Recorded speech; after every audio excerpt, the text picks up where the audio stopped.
For martial arts, for traditional martial arts, the basis was all about flexibility, all about balance.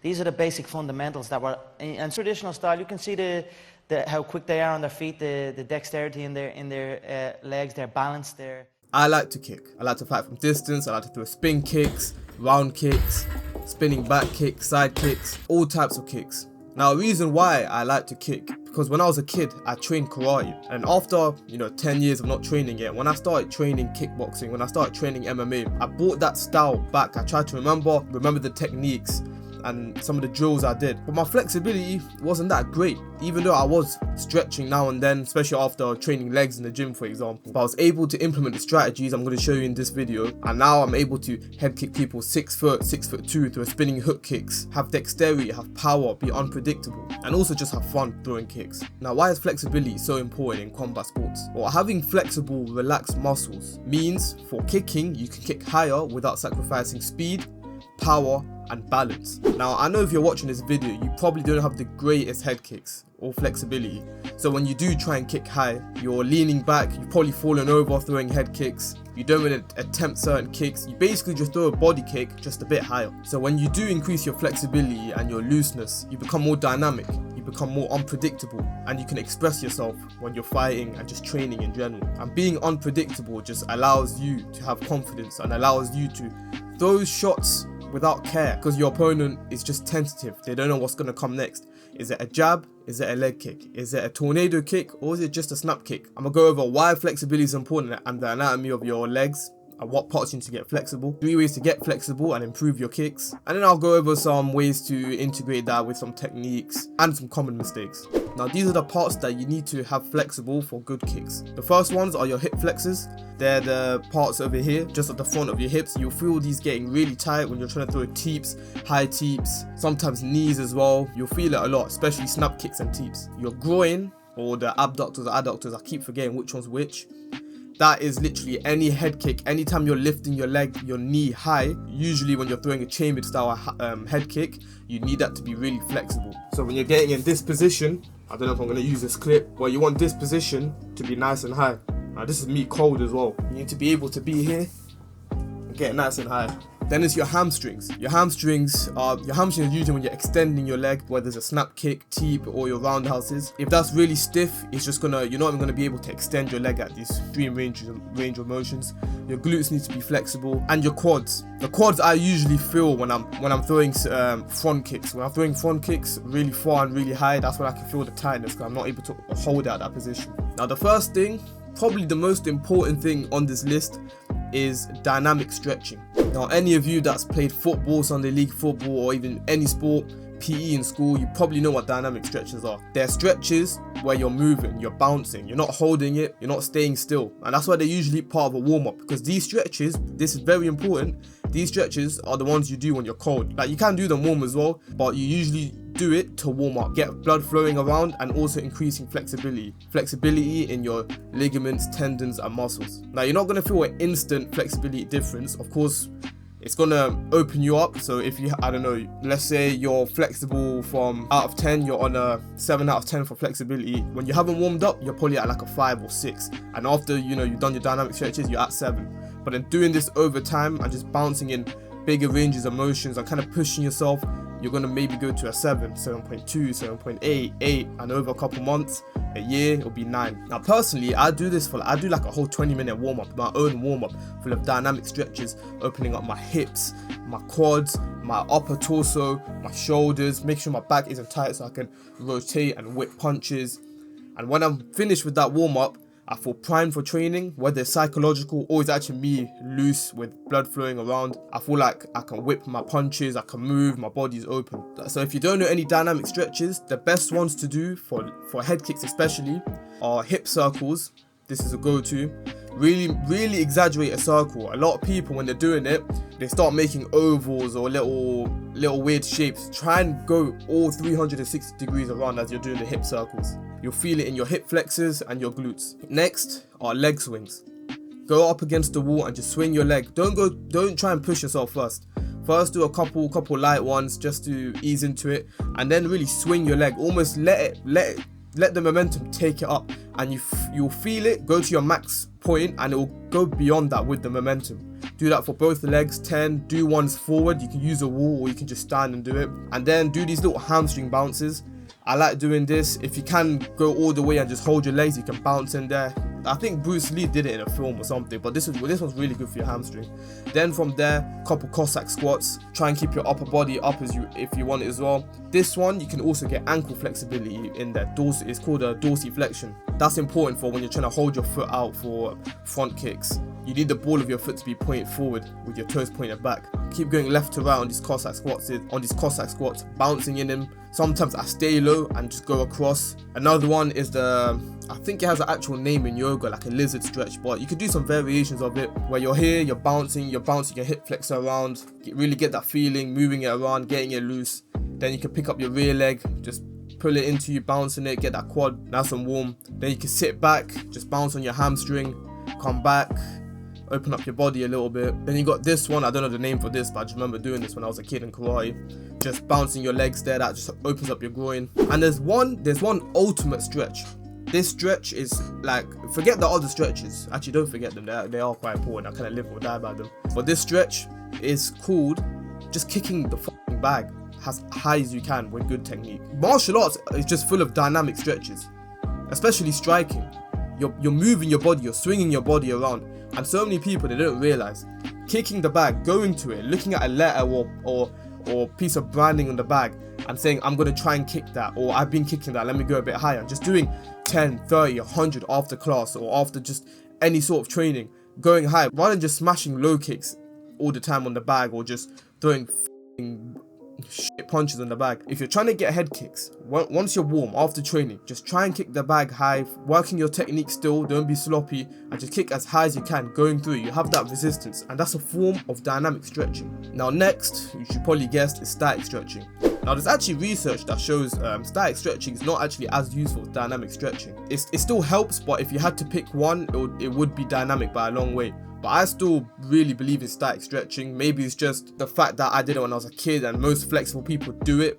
I don't know if that might be just a coincidence. There's probably a term for this, like correlation doesn't cause causation or something. But it still helps with your flexibility. But if you're short on time or you guys don't want to implement everything at once, please just do dynamic stretching. Now static stretching is in the name. It's the ones where you hold, where you push, you're not comfortable, it can hurt as well. You're really holding.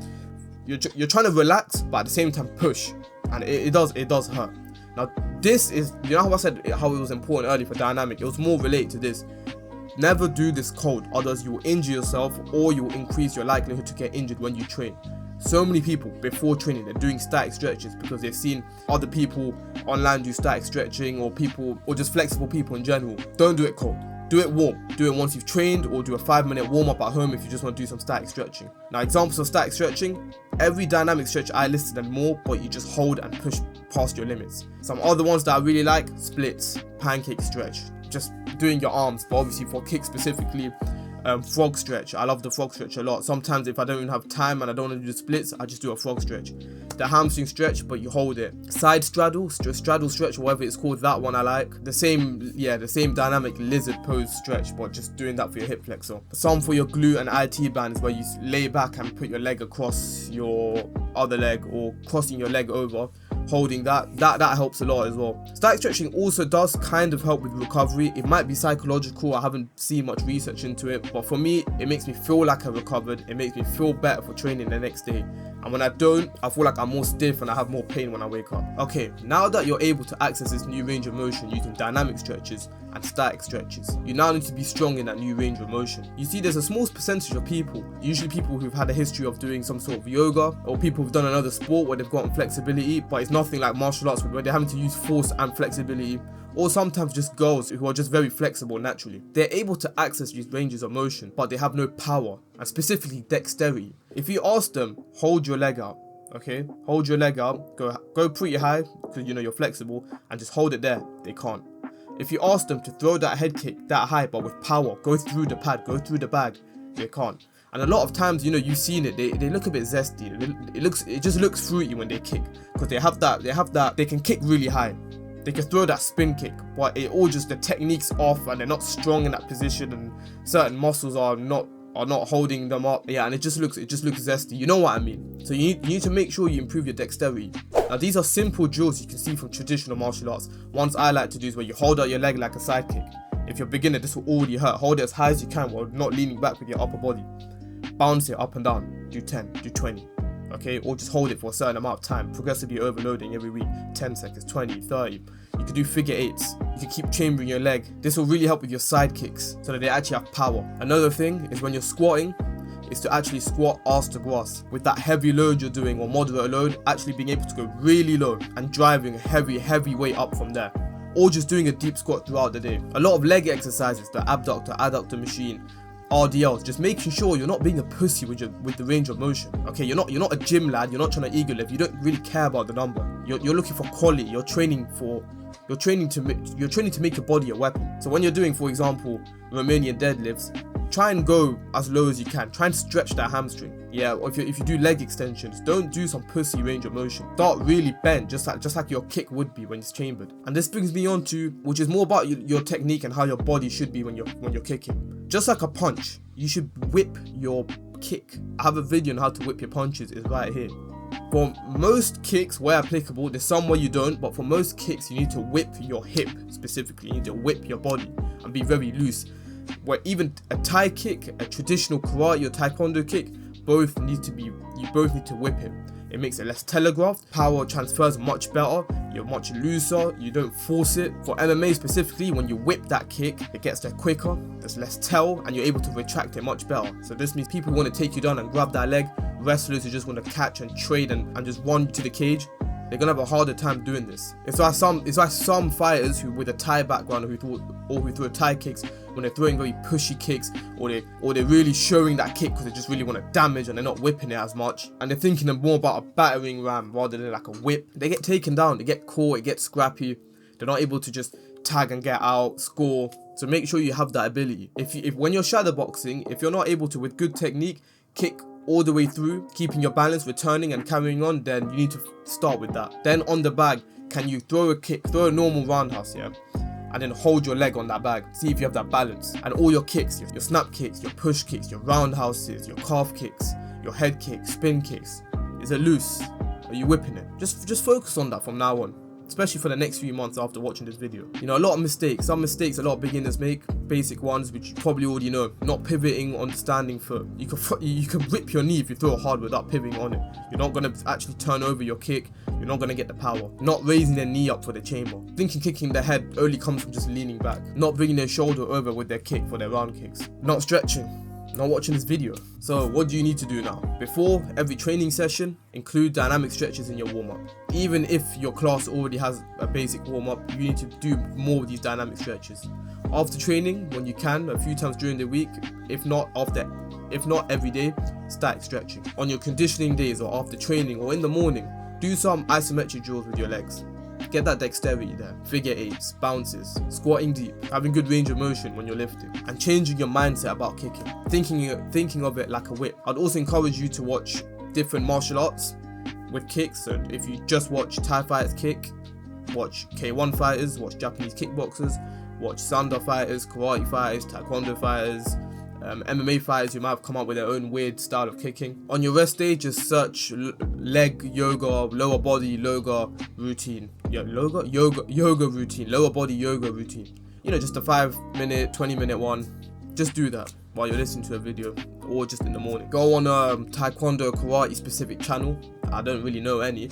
But if you just search Taekwondo leg kick dexterity drills or isometric kick drills, and they will show lots of different ones where you're kicking over a chair, throwing a front kick over a chair, making sure you don't hit it. Hold a lot of even ballet. If you want to really get into it, search ballet training where they're very similar to what karate fighters do and Taekwondo fighters. They're holding onto a banister and they're keeping their leg out, extended, retracting, moving it around. But yeah, I hope you enjoyed this video. Like and subscribe. Make sure you check out some of these other videos as well. Comment what other videos you want to see. I haven't been uploading recently because just life and training. And see you in the next one. But a myth in this game was don't kick a wrestler. Remember that myth? Remember that myth about that? Don't ever kick a wrestler? That's right, don't ever kick a wrestler. Here's the game plan. You get good at everything. Because the Thai style is push. The game plan is get good at everything. It's easy to catch that. It's easy to catch that. but kick correct. Have your kick like a whip. Then you can kick any man and with no repercussion. You can't catch a whip.